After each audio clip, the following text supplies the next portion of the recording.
บายดีวันนี้เราสิมาตำบักหุ่งเนาะตำบักหุ่งเนาะมากับน้องเจ้าเขาจะเสีย อ๋อสี่คนดีคนเดียว พบกับก้อยโบคนดีคนเดียวกับจานเวียงวันนี้เรามีแข้งครับเซอร์มีเซฟก็คือน้อง โอ้ย เจ้า จำ เขา เราซื้อกินกินบอกฟิตนี่ น้องเจ้าซื้อยังอ่ะ ตำพร ตำพรเนาะ ตำบักหุ่งไปเลย วันนี้เราสิมาตำมะฮุ่งสุกินเนาะวัตถุดิบของก็คือ นี่แกะจะพูดเลยวะ มีกระเทียมมีกระเทียมมะนาวมะเขือแล้วก็มะเล็ดเนาะแล้วก็มะเนี่ยก็อันนี้เลยก็เป็นมะกระทินนี่มะฮุ่ง ทำไปได้ก็คือครูอันซีมเนาะรุ่นซีมเนาะคุณเนาะ อันนี้คูบสิบมีเครื่องไว้ยังต่างๆเนาะอันนี้ก็น้องซ่าเขา เรา เนาะ เริ่มตำเลยเริ่มตำเลยเรียบนะ อันนี้เขาสิเขามาเริ่มตำเลยเนาะ ก็ตำเหรอ จะตำบ่ซูดเลยเนาะซูดนี่จะเป็นซูดกล้องใส่ยะเนาะ ก็เลย ขั้นแรกใส่ยังก่อนเนาะ เป็นเนื้อดี นี่ชื่อซิกเนเจอร์อะไรเยอะคัตต้องนะ เข้มก็กินเนาะกินเนาะ โอเคแต่ยีซ่าแล้วๆเดินซ่าเลยบ่ฮัดดิบเลยคน เขาเด็ดเลยแต่โบเตก็ต้องว่าเสีย นี่ก็คือ ขอบอกตรงนี้เนาะ คุยสิตำมะฮุ่งจะมากินละ ตรงนี้เหรอปะ เสื้อพอแล้ว เทียม ถ้าได้เลยดี ใส่เลยนะซองซ่าหัวกับใส่เลยนะ เป็นเนื้อดี โอ้อันนี้เป็นพวกวิเศษนี่ว้าวซิกแซ่บบ่แซ่บมันขึ้นกับพวกสุโรนเนาะ ขอบอก ลายเทียบลายเส้นลายเทียบมาแล้ว เขาเนี่ยนะนี่ น้องสาวเนี่ยอายุจักปีแล้วก็สัมผัส เจ็ดเนาะ 17โอ้นี่บ่ได้เด้อ17เด้อติดคุกอยู่เด้อจ้าหน้าตอนนี้ว่าจังไดเนาะ โซดมาไหน โซดสนิทจิบได้เด้อผู้ใดสนใจเดี๋ยวเขาจะพิมพ์โปรไฟล์นะติดต่อให้นี่ก็คือการตำเครื่องเนาะ จับไม่ไหมคาดอะไรก็คือปลาแดกนะปลาแดกนี่เขาจะบ่ซื้อยี่ห้อนะเขาบ่มีสปอน ปลาแดกส่วนเคลื่อนเนาะ ปลาแดกสุดเครื่อง คือคนไทยเขาปลาแดกขี้เมียไม้เนาะ ปลาแดกอย่างนี้วะ อะไรเด็ด ใส่ลายเสียบลายใส่น้อยเสียบน้อยทำไปใส่ไปเสียบเลย แม่น่ะเสียงอาจจะแป๊กๆหน่อยนึงเนาะโอ้ค่อยเป็นบัตรคุณภาพก็ดี มันโบแรกมีวันไหนเนาะ เอาแต่ผู้ตำให้ตำให้กินเลยแหละเนาะ ไล่เลยโบแรกไล่ เอาเน้นพงสุรสเอา เบิ่งกันเนาะรสชาติเป็นไม่ได้ทำไปเสียบคือนี่เนาะปะเลย นี่เสียงต่ำมันก็ใส่ได้เลยมึงเล่นคลิปนี้ก็เป็นคลิปพับอิดที่เขาได้ต่ำบังฮุงเนาะคลิปละคลิป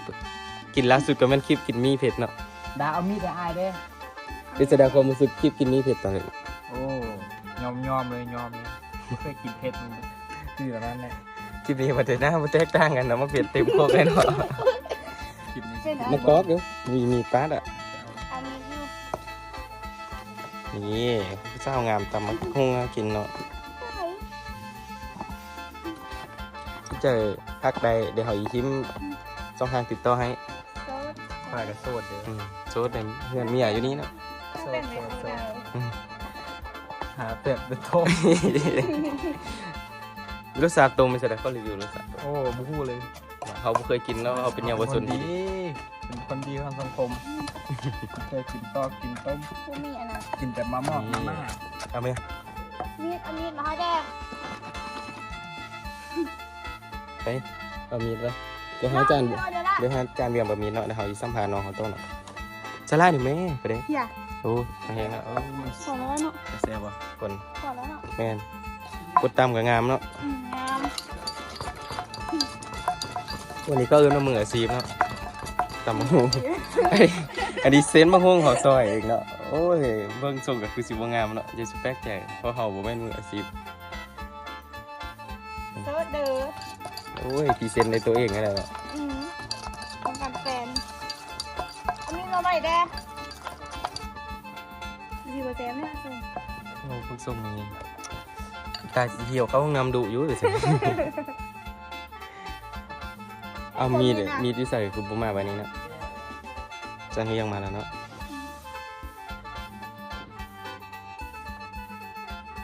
นี่ก็คือการนวดดำมะนาวครับน้อง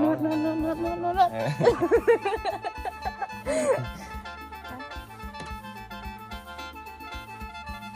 เป็นยังมาเนาะเชียว ตามหาหักแท้ ตามมาแค่คลิปต่อไปนี่เขาจะไปเฮ็ดยังต่อ สัมภาษณ์ผู้สาวบ่ โอ้คลิปต่อไปแน่นอนแล้ว ต้องไป15 ใส่ไล่เถอะมึงน่ะใส่เลยใส่เบิดเลยมั้ยใส่เปลือกเลยมั้ย มันคมจี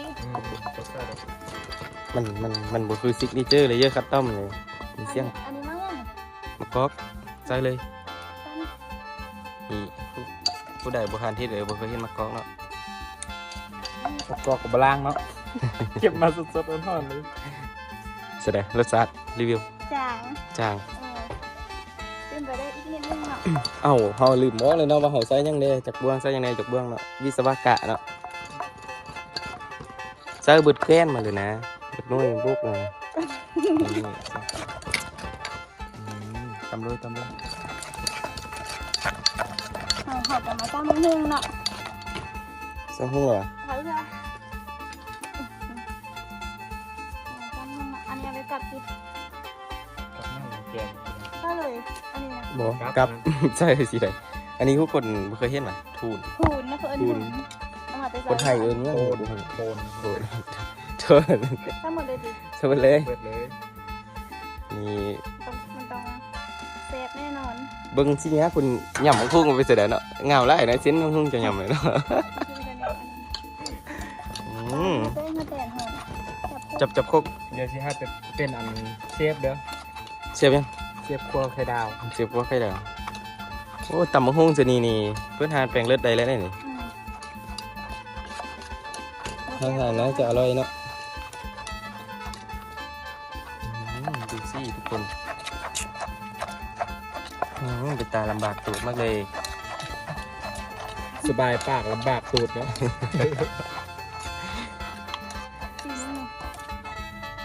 ซิมรสจัด ชิมคำน้อยๆเนาะเอาชิมคำใหญ่ก็ได้เนาะคนต่างชิมเนาะชิมคำน้อยๆเนาะ โอ้ คำน้อย น้องพิดแล้วใช่ไหมอืม จับแล้ว รสชาติตัวนี้เห็นยังไงเด้อเพื่อนทานในเลยแม่นมาเสือ ตัวทานสมแปลงเลย เห็นดีกว่า พอแล้ว เฮ้ยอีกเหรอ พอแล้วพักแล้วปะเนี่ย ทักเรา เดือดๆ จับพงจับพงนี่เส้นก่อนเถอะ แซ่บไล่ น้ำลายไหลเลยครับทุกคน พอแล้ว เดี๋ยวเอานั่งห้องซะก่อนนั่งห้องวางไง พอพอกใส่แล้วก็เอาใส่ ใช่เขาใช่เราจริงจัดวางเนาะทำอะไรเนี่ยเพื่อวาดกิโล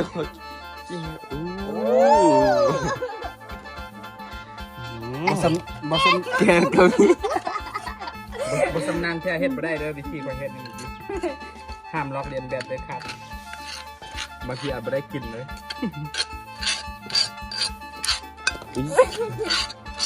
อุ้ยไม่บไดิเปิดเปิด เปิดเฉยนี่บไดิขึ้นไปไม่บไดิเปิดนะเมื่อกี้ทุกคนโอ้โหว่าสิได้เงินดีบ่ก็บ่ได้เงินดีเลยเสียเทียบแล้วล่ะ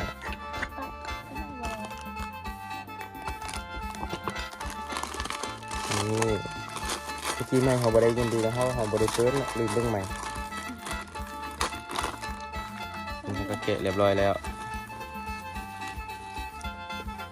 กินหลายแซ่บหลายกินน้อยแซ่บน้อยเนาะ อ่า กินเลยก็บ่แซ่บเนาะ เอาสิไปจัดภาพตอนเขากินเลยเนาะเป็นจะได้เนาะซี่มือเจ้ามือนี้กาว่าจีแซ่บบ่เนาะ แซบ แซ่บ แซบ บ่หมด รสชาติเดี๋ยวเราไปตัดตอนเราจังหวะกินเลยเนาะเลยกี่ตังกอง ละเอาไปปล่อยนึงแหละนี่เอาเอง จังหวะนี้เขาจะมาซีม โอ้โห รสชาติตะมะฮุ่งเรามันจะเป็นไง ทำกินบ่วงกินซะ โอ้โหอันนี้ เราจะมาซีมเนาะรสชาติทำเลยของเรา อ้าวไม่ทูมึงก็บ่เอา ดูสัก บอกเขา ซีมเรา บอก นี่ซีมเนาะเสียของนะรสชาติคือตำยาวเนาะ อยู่ ตำยาว อัน ร นั้ ส น ชาติเลยป่ะเข็มบ้านหนูเนาะเอากินเน้นพวกชูรส ใส่มือเลยเนาะ แถมมือออริจินอลก็คือสั่งเลยนี่จะตั้ง สามัคคีกินโซ่เลยทุกคนกินคำน้อยเขาเนาะข้าวปลาทอดกันเนาะมันยันหมด กินหมดตาเขาเลยเนาะ แซ่บมากทุกคนเขาจะมากินคำน้อยๆเนาะมากินคำใหญ่เนาะเอาเป็นคนดี เอามีอันมารยาทพอเนาะเสื้อพี่เผ็ดเนาะ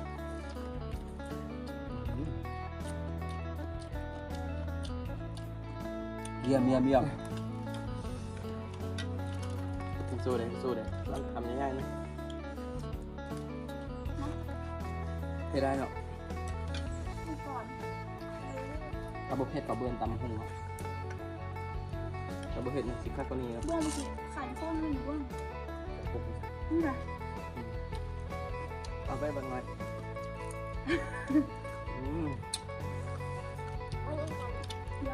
ตัวกวางอะไรให้ครบนะ แซ่บเนาะ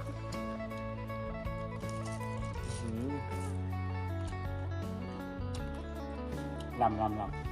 ำแบบนี้แหละว่าแซ่บนะสารกลางลำเป็นว่าลำตัวโอ้ยไม่ทันไฟไม่เบิดคนไฟไม่เบิดโอ้ยไฟไม่เบิดไปดื่มซะง่ายเหรอวันน่าจะได้ยินเดี๋ยวเราก็ง่ายปิดกองผมซับสบู่ได้ใกล้ไม่เบิดทุกคนท่านไม่เบิดเราจะกินกับเบิ้งคำนี้แล้วคำนี้นะคำนี้สะใจ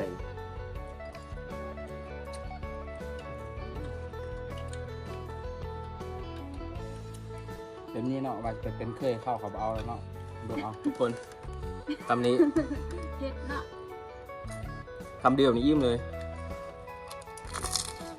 หม